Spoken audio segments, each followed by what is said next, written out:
बड़ी खबर आपको बता दें, गुजरात के राजकोट एयरपोर्ट से सामने आ रही है। एयरपोर्ट के बाहर पैसेंजर वेटिंग एरिया में कैनोपी गिर गई है। बताया जा रहा है कि passenger pickup and drop area के बाहर छत रह गई। गनीमत यह रही कि इस हादसे में किसी को कोई नुकसान नहीं हुआ है।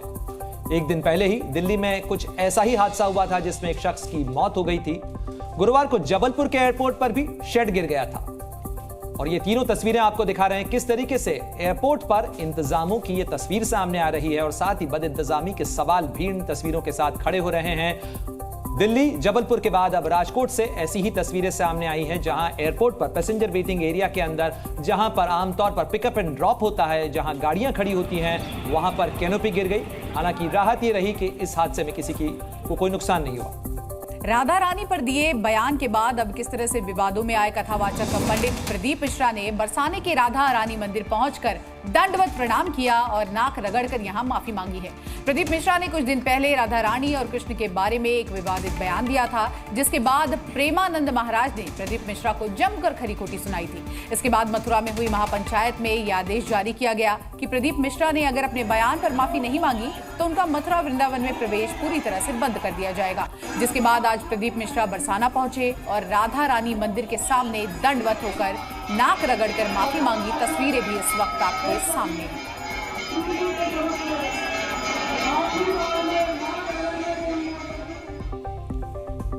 और लद्दाख के इलाके से बड़ी अफसोस भरी खबर सामने आ रही है, जहां नदी में टैंक के फंसने से 5 भारतीय सेना के जवान शहीद हो गए। लद्दाख में टैंक अभ्यास के दौरान एक दर्दनाक हादसा हुआ, जिसमें 5 भारतीय जवान शहीद हो गए। जानकारी मिली है कि चुशूल से 148 किलोमीटर दूर मंदिर मोड़ के पास जवानों का टैंक पानी में फंस गया था। हादसा 28 जून की रात उस वक्त हुआ जब लद्दाख में श्योक नदी का जल स्तर बढ़ गया। तभी ट्रेनिंग से लौट रहा जवानों का टैंक नदी के तेज बहाव में फंस गया। जवान कुछ समझ पाते उससे पहले ही वो लहरों में फंस गए। सेना की टीम की तरफ से रेस्क्यू ऑपरेशन चलाए जाने के बाद भी जवानों को बचाया नहीं जा सका। हादसे की जानकारी मिलने के बाद रक्षा मंत्री राजनाथ सिंह का भी बयान सामने आया है। रक्षा मंत्री ने इस हादसे पर शोक जाहिर किया है। सोशल मीडिया पर पोस्ट में राजनाथ सिंह ने लिखा है कि भारतीय सेना के 5 जवान शहीद हो गए। देश अपने वीर सैनिकों की सेवा को कभी नहीं भूलेगा। रक्षा मंत्री ने लिखा है कि दुख की इस घड़ी में देश शहीद जवानों के परिवार के साथ है। जानकारी मिली है कि फायर एंड फ्यूरी 14 कॉर्प्स के सभी जवान T-72 टैंक से श्योक नदी पार कर रहे थे। तभी वो तेज लहरों के शिकार हो गए, जिसमें एक JCO समेत 5 जवान शहीद हो गए। और चलिए अब आपको दिखाते हैं शराब छुड़ाने के लिए MP के मंत्री की अजीबोगरीब सलाह। आपको बता दें, MP में इन दिनों माननीय का एक नया कारनामा सामने आया है। नारायण कुशवाहा, जो कि MP के सामाजिक न्याय और अधिकारिता मंत्री हैं, मंत्री जी ने पति की शराब छुड़ाने के लिए महिलाओं को एक अजीब सी सलाह दे दी है। उन्होंने महिलाओं से कहा है कि पतियों से कहिए वो घर में ही शराब पिए। उन्हें बच्चों के आगे शराब पीने में जब शर्म आएगा तो धीरे धीरे उनकी शराब भी छूट जाएगी।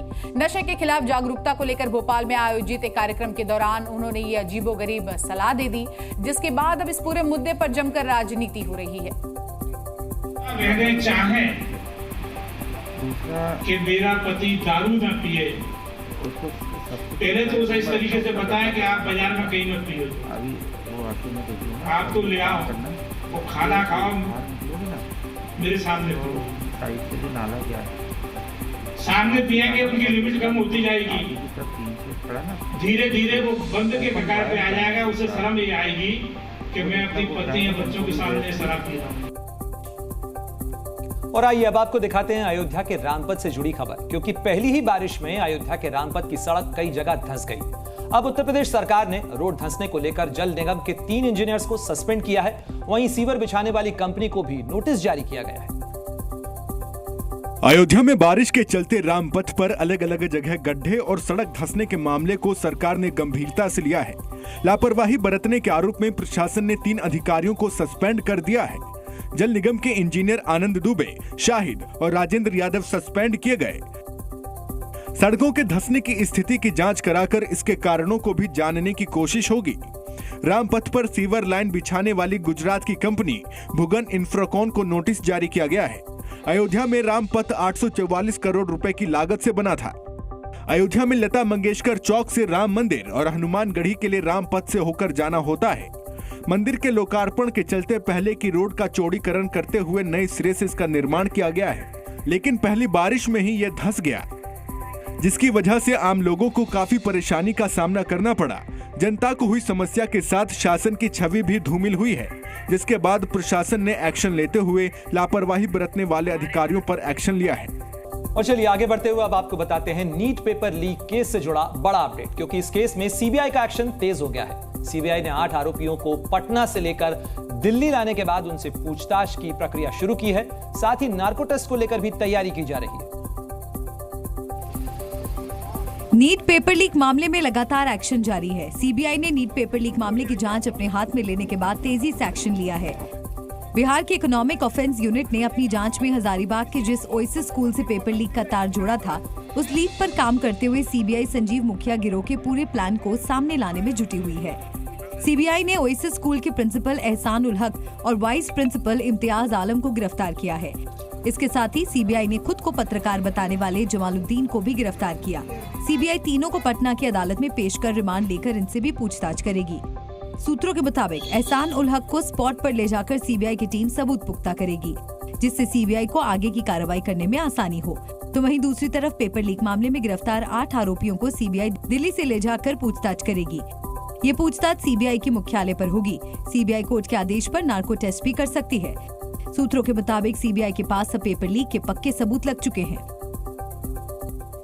तो ममता बनर्जी लगातार चीफ जस्टिस के सामने ये कहती हुई नजर आ रही थी कि उनकी मौजूदगी वाले कार्यक्रम में क्या कुछ ममता बनर्जी ने कहा था, वो भी आपको दिखाते हैं। It is not my intention to humiliate or manhandle to anyone, but my submission, my kind submission, that please see no political biasness in judiciary. Judiciary must be pure, absolutely pure, honest, secret, and let the people do the puja like Sanskrit. You know, they say sometimes puja, sometimes for all the caste, all the creed, all the community, all the people. और देखिए इसी बीच जी news की खबर का बड़ा असर हुआ है।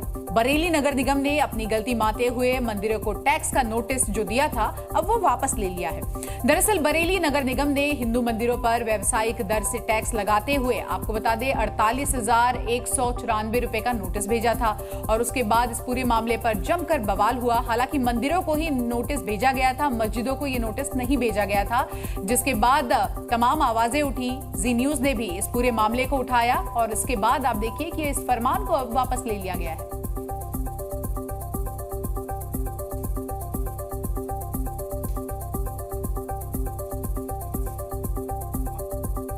बरेली नगर निगम की तरफ से मंदिरों को हाउस टैक्स का नोटिस भेजा गया है, जिसमें भारी भरकम रकम मांगी गई। नोटिस मिला तो हिंदू समुदाय के लोग भड़क गए। उनका कहना है कि नगर निगम ने नोटिस भेजा, स्वागत है, लेकिन हमसे पैसा मांगा जा रहा है, जबकि मस्जिदों को इससे राहत दी गई है। हालांकि विवाद बढ़ने के बाद बरेली के डिप्टी मेयर ने अपनी गलती मानी और मंदिरों को भेजा गया नोटिस वापस ले लिया है। बिल्कुल वापस लिया जाएगा और लिया गया है, कुछ इस पर निर्णय लिया गया है। डिप्टी मेयर साहब, मैंने अभी कई मंदिरों के आसपास घूम के आया, वहाँ पर ये वापस होगा और इसको आदेश कर दिए गए हैं। दरअसल नगर निगम ने हिंदू मंदिरों पर व्यावसायिक दर से टैक्स लगाते हुए 48,194 रुपए का नोटिस भेजा था, जिसके बाद से बरेली में सियासत गर्मा गई थी और आम जनता में बेहद नाराजगी भी थी। मंदिरों के ऊपर टैक्स लगाया जाएगा तो ये क्या जायज है क्या? कहाँ तक जायज है? और फिर कहते हैं आप हिंदुओं एक हो जाओ, हिंदुओं की बातें करते हैं। ना मंदिर पे टैक्स लगना चाहिए, ना मस्जिद पे लगना चाहिए, और मंदिर तो भक्तों के लिए है। जी न्यूज़।